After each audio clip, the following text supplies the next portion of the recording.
Hey everyone, welcome back to new episode. Start करते हैं आज का एपिसोड फ्रेश स्नोफॉल के साथ। सुबह जैसे ही हमारी नींद खुली, छत से कुछ आवाज़ें आ रही थी। जैसे ही हमने ये जानने के लिए अपनी बोट हाउस से बाहर निकले, हमने देखी डल लेक में हो रही फ्रेश स्नोफॉल और छत पर फारूक भाई रात को जमा हुई स्नोफॉल को हटा रहे थे। अब समय था यहाँ हो रही फ्रेश स्नोफॉल को एंजॉय करने का।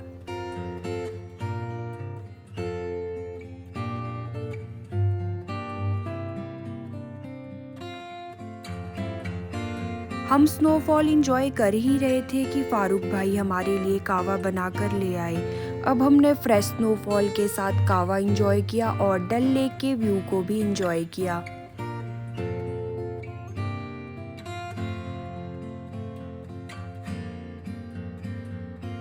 फ्रेश होने के बाद हम इस खूबसूरत दिन की शुरुआत करने निकल पड़े। आज हमें सोनमर्ग जाना था। जब यहीं इतनी स्नोफॉल हो रही थी तो सोनमर्ग में तो इससे भी ज़्यादा स्नोफॉल हो रही होगी। इसी उम्मीद के साथ हम निकल पड़े सोनमर्ग के सफ़र पर।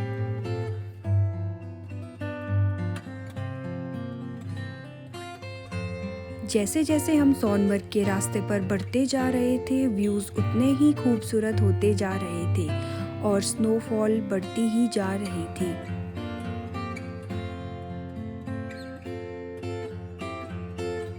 बस एक सड़क ही थी जिस पर अभी तक बर्फ़ नहीं जमी थी। बाकी तो सब जगह बर्फ़ जम चुकी थी, जो कि सोनमर्ग के रास्ते को बहुत ही खूबसूरत बना रही थी।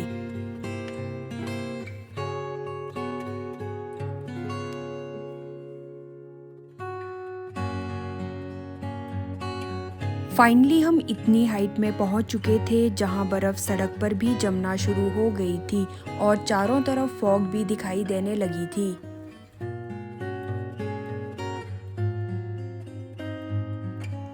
सड़क के किनारों पर आप साफ साफ देख सकते हो पिछले कुछ दिनों से यहाँ कितना स्नोफॉल हो रहा है।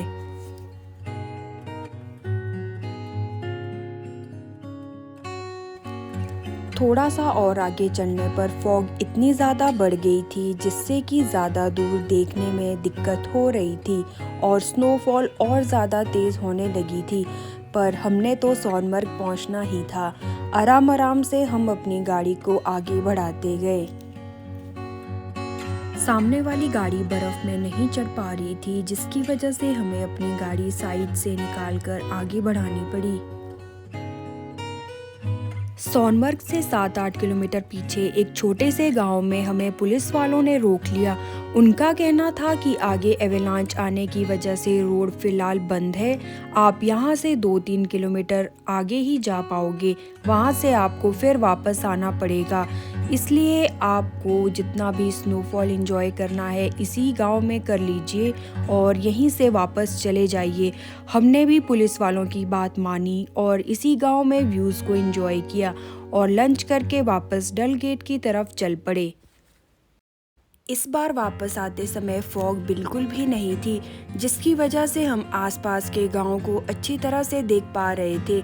यकीन मानिए, इतनी सारी बर्फ़ के बीच इन गांवों को देखकर ऐसा लग रहा था मानो हम किसी अलग ही दुनिया में आ गए हो।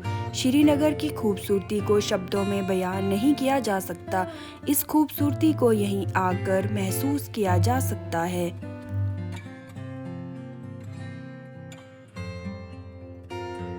रास्ते में हमने कुछ बच्चों को स्लैश गाड़ी के साथ खेलते हुए देखा, तो मैंने भी उनके साथ थोड़ी देर एंजॉय करने का फैसला लिया और उन बच्चों के साथ स्लैश गाड़ी एंजॉय की।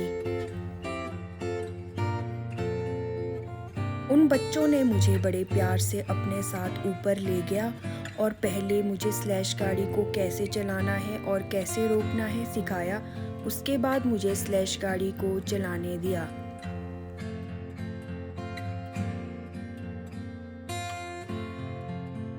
ये मेरी लाइफ के कुछ ऐसे पल थे जिन्हें मैं चाहकर भी नहीं भुला सकती हूँ। स्लैश गाड़ी तो मुझे ठीक से चलानी नहीं आई, पर मैंने इन बच्चों के साथ अपनी लाइफ का एक बेहतरीन पल जिया।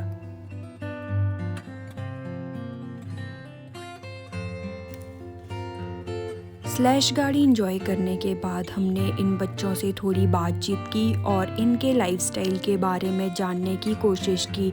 ये बच्चे इतने प्यारे थे कि इनको छोड़ के जाने का मन ही नहीं कर रहा था, बट शाम को हमें अपनी बोट हाउस पर वापस भी पहुंचना था और हमारे फारूक भाई हर 2-3 घंटे में हमें फ़ोन करके हमारा हालचाल पूछ रहे थे। शायद उन्हें हमारी बहुत ज़्यादा चिंता हो रही थी क्योंकि श्रीनगर में सुबह से ही स्नोफॉल हो रही थी।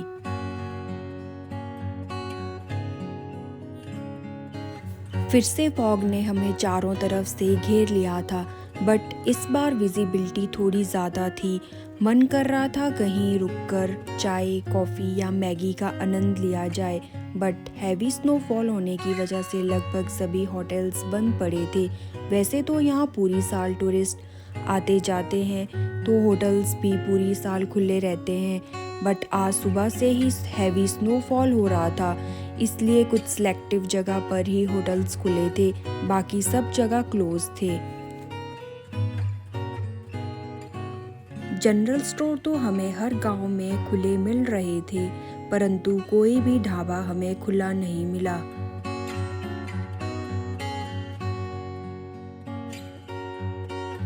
अपने सफ़र को एंजॉय करते करते हम एक नदी के पास आ पहुंचे थे, जिसका व्यू सड़क से इतना खूबसूरत लग रहा था कि हम अपने आप को वहां जाने से नहीं रोक पाए। नदी में पड़े छोटे छोटे पत्थर पर जो बर्फ़ जमी हुई थी, वो नदी की खूबसूरती में चार चांद लगा रही थी। हमने काफ़ी समय यहाँ रुककर इस व्यू को एंजॉय किया, बहुत सी फ़ोटोज़ ली और उसके बाद यहाँ से आगे बढ़ने का फ़ैसला लिया।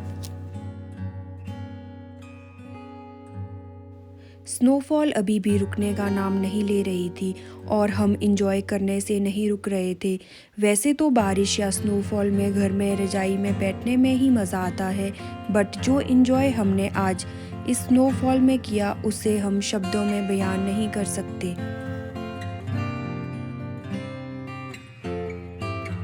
किसी जगह के बारे में ज़िंदगी भर सुनने से अच्छा है कि उसे एक बार जाकर खुद देख लो।